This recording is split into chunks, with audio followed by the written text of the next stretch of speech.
Le premier peuple à être victime de l'expansion de Gengis Khan fut les Tangoutes du Shisha. Il lui aura fallu 4 années pour les conquérir, mais il réussit à gagner la loyauté absolue des Tangoutes et aussi la promesse de leur appui militaire. Puis après avoir envoyé l'un de ses fils conquérir la Sibérie, Gengis Khan rallie à son empire 2 autres peuples de la steppe, les Ouïghours et les Ongouts, installés aux confins de la Chine.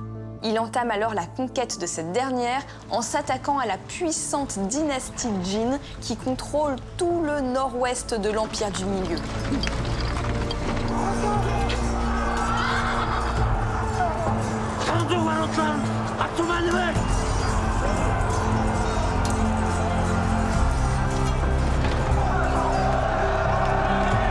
Pékin tombe en mai 1215 et les troupes de Gengis Khan massacrent la population et rasent la cité.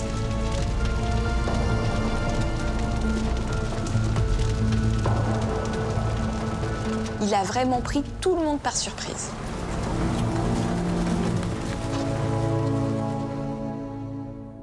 Gengis Khan a tout détruit sur son passage. Au bout de 10 ans, il avait soumis des millions de personnes et conquis des millions de kilomètres carrés à travers l'Asie et la Chine. Avec un territoire qui s'étend du Pacifique aux steppes d'Asie centrale, rien ne semble pouvoir stopper sa soif de conquête. Car bientôt, le chef suprême des Mongols tourne son regard vers l'ouest et lance l'assaut. Direction l'Europe et le Moyen-Orient.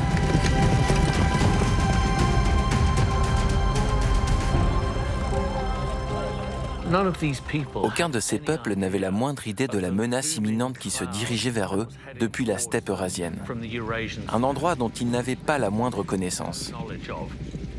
L'Europe et le Moyen-Orient étaient des sociétés agricoles sédentaires avec des villes en pleine expansion. Ils étaient civilisés et ils appréciaient leur nouveau confort grandissant. Les choses ne pouvaient pas être plus différentes pour les Mongols dans la steppe. Ils étaient durs, ils étaient déterminés, ils étaient impitoyables. En ce début de XIIIe siècle, les conditions climatiques exceptionnelles dont jouit la Mongolie leur assurent par ailleurs toutes les ressources en vivres, indispensables à de lointaines expéditions. Avec plusieurs centaines de milliers de cavaliers lancés à pleine vitesse, Gengis Khan conquiert Kashgar, carrefour entre la Chine et la Perse sur la route de la soie. Puis il remporte victoire sur victoire en Afghanistan. Ses généraux soumettent ensuite la Perse. Puis ils font route au nord, pillent les comptoirs génois de la mer Noire et écrasent vers 1223 les armées des princes russes en Géorgie et en Crimée. À une vitesse déconcertante, Gengis Khan a mis une partie du monde à ses pieds. Il a fallu à Gengis Khan autant de temps pour unir les tribus qui l'entouraient que pour conquérir le monde.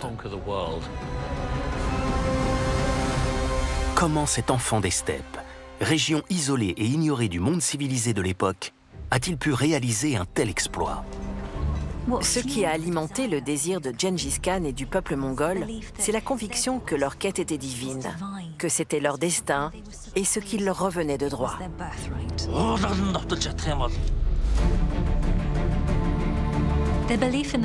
Les Mongols croyaient si fort en leur droit divin qu'ils ont même cru que le pape viendrait jusqu'à eux s'agenouiller. À bien des égards, l'histoire a retenu des Mongols l'image d'un peuple de sauvages sanguinaires, poussés par une incontrôlable frénésie meurtrière.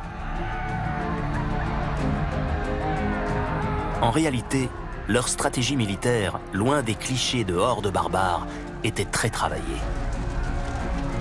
Lorsque nous entendons le mot « horde », nous avons tendance à penser à quelque chose de très désorganisé.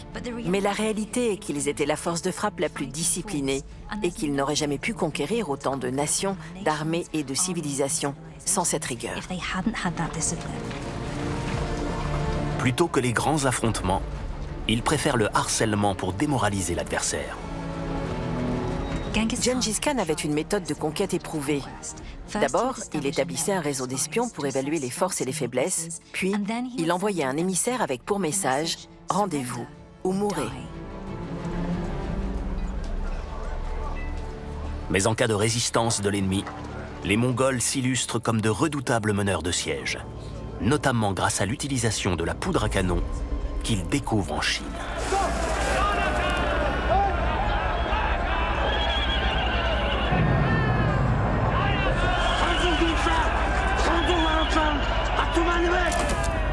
Mais ils utilisent avant tout l'arc réflexe. Cet arc, qui ressemble beaucoup à ceux qu'on utilise en Europe à la même époque, est réputé pour sa maniabilité, sa précision et son extrême efficacité.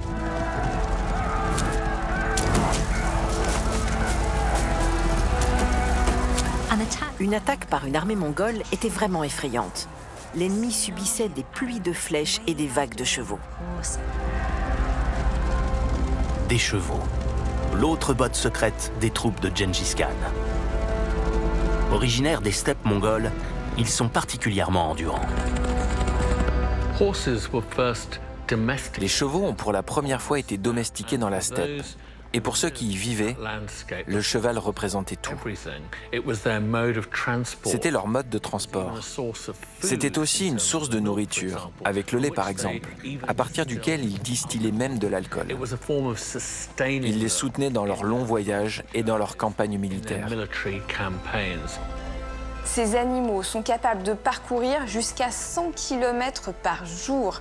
Ils se nourrissent facilement avec ce qu'ils trouvent. Les soldats disposent de plusieurs montures, au moins 3 en général, pour en avoir toujours une de frais et reposer en cas d'attaque, et elles sont nombreuses. Les habitants de la steppe ne faisaient qu'un avec leurs chevaux.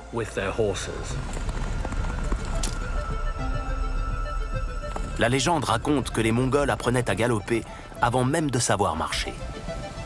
Leur talent de cavalier était tel que lancés à pleine vitesse sur leur fidèle destrier, ils pouvaient abattre un oiseau en plein vol. C'était une armée comme le monde n'en avait jamais vu auparavant.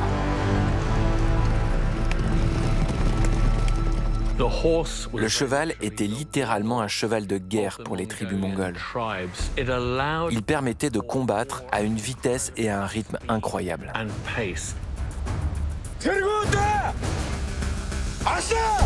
C'est cette vitesse, associée à une redoutable stratégie militaire, qui va faire des hordes barbares l'une des plus redoutables machines de guerre de l'histoire.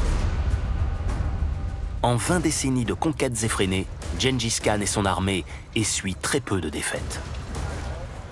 On dit que la horde est sans pitié, et elle l'était. Mais c'est en partie dû à l'époque. Et si votre but est une expansion massive, alors il faut absolument une réputation meurtrière qui vous précède.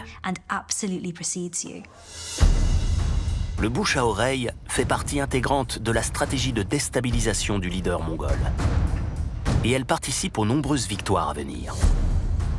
Ceux qui ont échappé à ces terribles massacres lancent l'alerte à travers l'Asie, l'Europe de l'Est, le Moyen-Orient, jusqu'en Afrique. À son apogée, l'armée mongole était la plus redoutée au monde. Des peuples entiers se rendaient simplement pour éviter l'anéantissement total.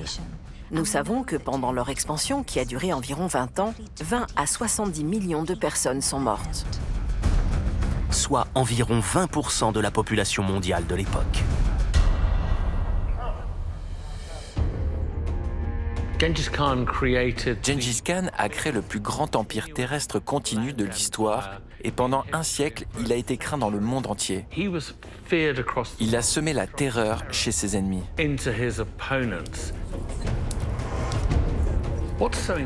Ce qu'il y a de si incroyable avec Gengis Khan, c'est qu'il était à la tête d'un peuple dont franchement personne ne savait rien en Europe ou en Asie. Ils ont surgi de la steppe et ont conquis tout ce qui se trouvait devant eux avec une détermination inébranlable.